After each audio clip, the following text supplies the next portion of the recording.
concluded that, even with insulation, a 35-foot school bus with 20-plus single-pane windows is going to require 2 diesel heaters to keep the passengers warm in the winter. This is my latest acquisition, a second diesel heater, with some but not all of the accessories it comes with. Here's the diesel heater upside down. Cool cabin air goes in here, and heated air comes out to heat the cabin. Air from outside the bus for combustion goes in here, and exhaust from combustion goes out here. The makers intend that you bolt the unit to this plate, and that the plate sit directly on the floor of the bus with holes drilled to accommodate both the intake and the exhaust, and to accommodate the intake for fuel.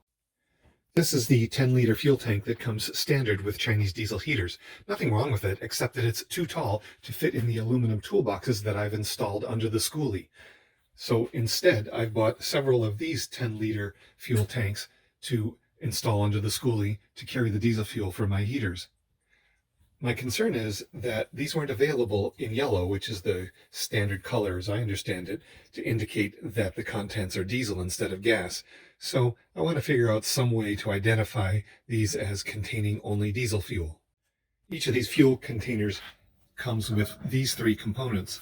All I really need is a cap that's solid, and I'm going to 3D print one in yellow. I've made a lot of fun things on my new Anchormate M5 3D printer. Occasionally I get to make something functional as well. On the Thingiverse.com website, I found plans for this parametric gas can cap by Dead Sea. I expect that'll work fine. Here's the fuel cap as shown in the Anchormate slicer software.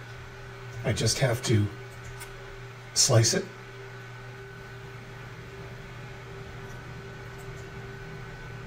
and then send it to the printer.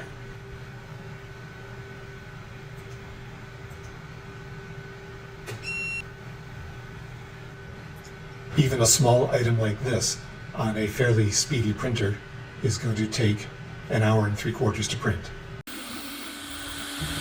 I've added what's called a brim to the base of the project to ensure good adhesion between the project and the base, because it really makes a mess if the project comes loose. 48 minutes to go, and it's coming along nicely. 10 seconds to go.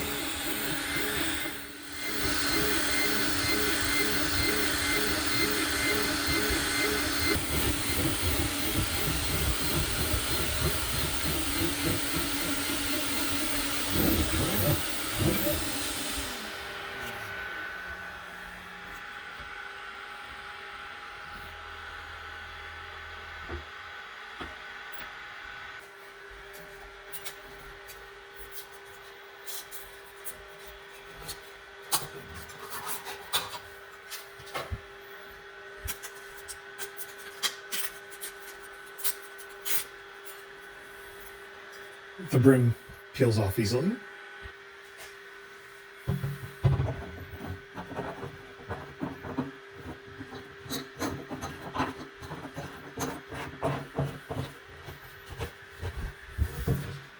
And it fits fine. I have 4 aluminum toolboxes mounted under the bus, 2 on each side. In the toolbox nearest each diesel heater, I'm going to place 2 of these jerry jugs. One is going to have the supply line inserted in it, heading up to the diesel heater. The other will carry spare fuel. The inscrutable installation instructions for the diesel heater say that the pump should be installed at an angle between 15 and 35 degrees, as I've marked here. And the pump should be facing upward towards the heater. And I came up with this little wooden stand to hold the filter in place. I'm going to have to fashion some sort of strap to hold the filter down to the stand. I used my label maker to label the orientation of the filter and the pump, because it's hard to keep track of which end is which. Now I have to drill a hole in the top of the tank to put in the fuel line. I recommend getting an assortment of grommets because they'll come in handy in a lot of places.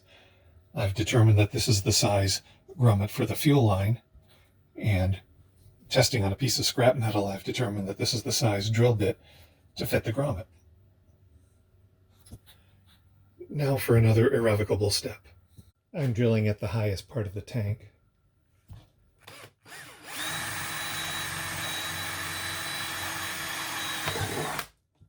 And now I'm going to pause to shake all the debris out of this.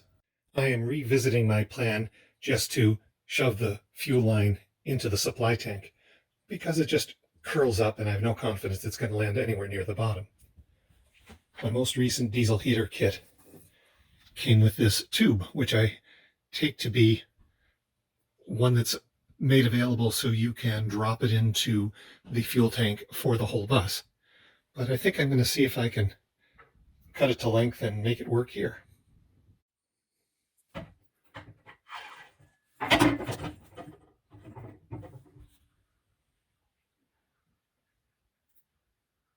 And that should work fine. Let's give that a try. The fuel tank for the diesel heater is going in this aluminum toolbox on the driver's side.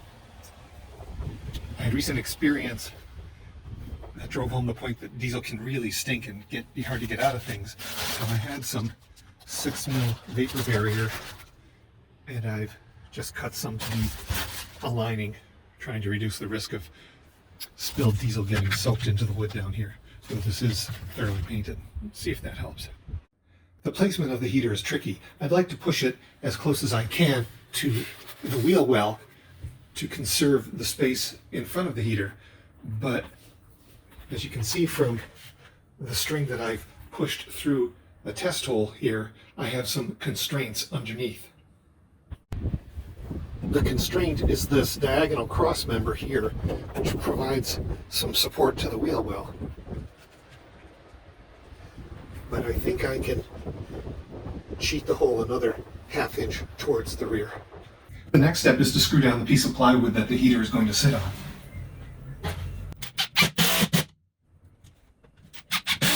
Now comes the part where I drill holes through the plywood, through the insulation, and through the bus floor.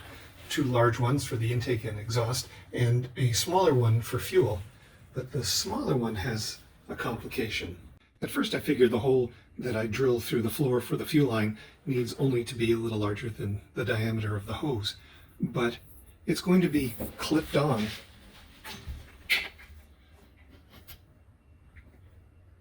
to hold it fast to the underside of the heater, so the hole needs to be big enough to accommodate the clip. But upon yet further reflection, only the plywood and insulation needs to have a hole big enough for the clip, because below that, the diameter of the hose is all we need. Fuel line is going to go here.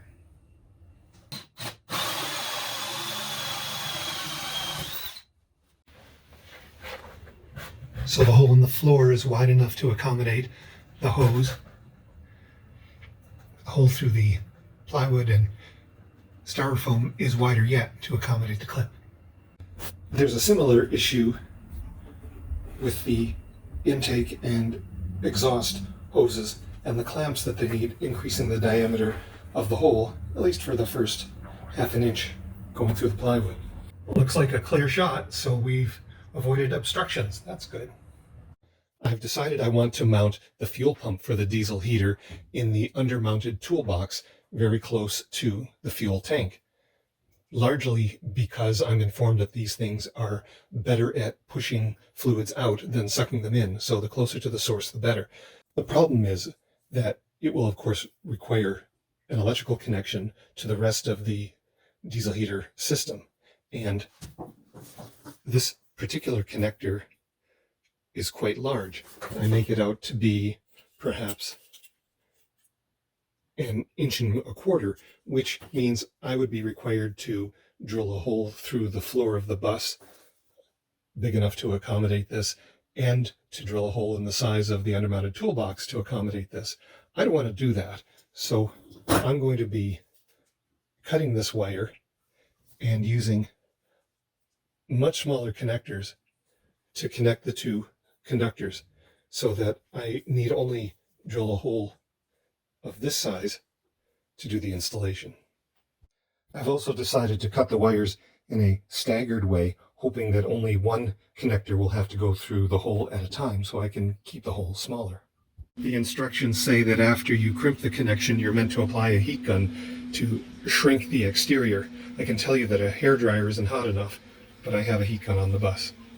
Until I can permanently wire the diesel heater into the currently non-existent house electrical system, I'm just going to solder one of these male connectors to it and plug it into the EcoFlow power bank.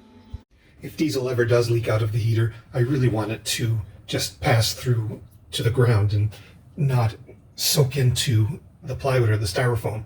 To that end, I've added some sealant around the perimeter here. I hope it'll make a difference if the need arises.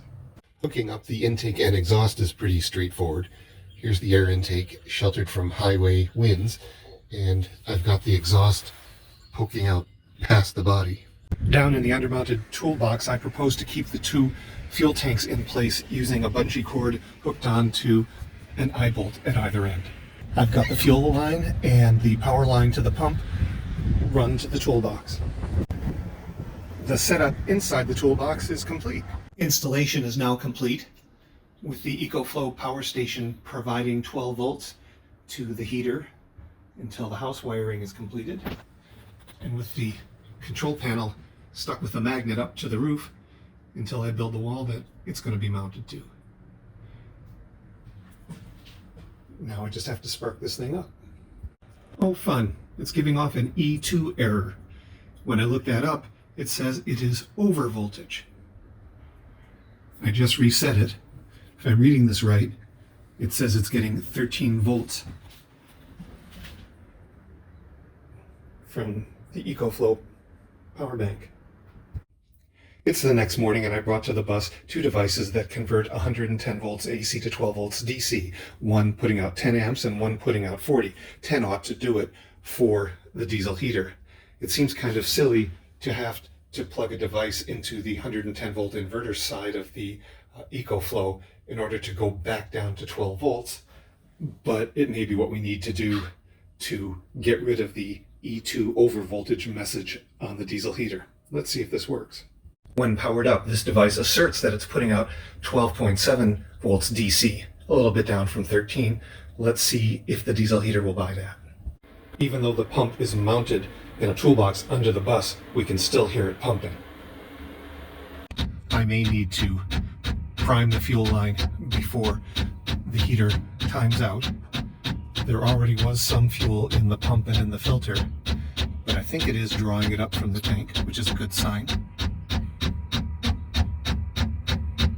Yep, E8 error, it timed out because it didn't get fuel within a reasonable time. I unplugged the power, plugged it back in, and then by pressing and holding these up and down buttons together, I turned on the pump and primed it for a few seconds. I don't want to overdo it, so we're doing another startup cycle here, and let's see if that was enough. I've been so frustrated trying to get fuel from the undermounted tank up to the heater that I actually stood down this project for many, many weeks. It's springtime now, and I'm circling back to it because it's slightly less depressing sitting under the bus when it's not freezing. What I'm going to do is unhook the fuel line where it goes into the heater and just let it dangle into a bucket below to see if I can get fuel coming through the fuel line. I didn't have enough hands to show it live, but when I lifted up the heater, I found a pronounced kink in the fuel line. Could that be what was causing the problem all along? I've straightened out the kink, bolted the heater back down. Let's find out. Pressing the up and down buttons at the same time makes priming happen.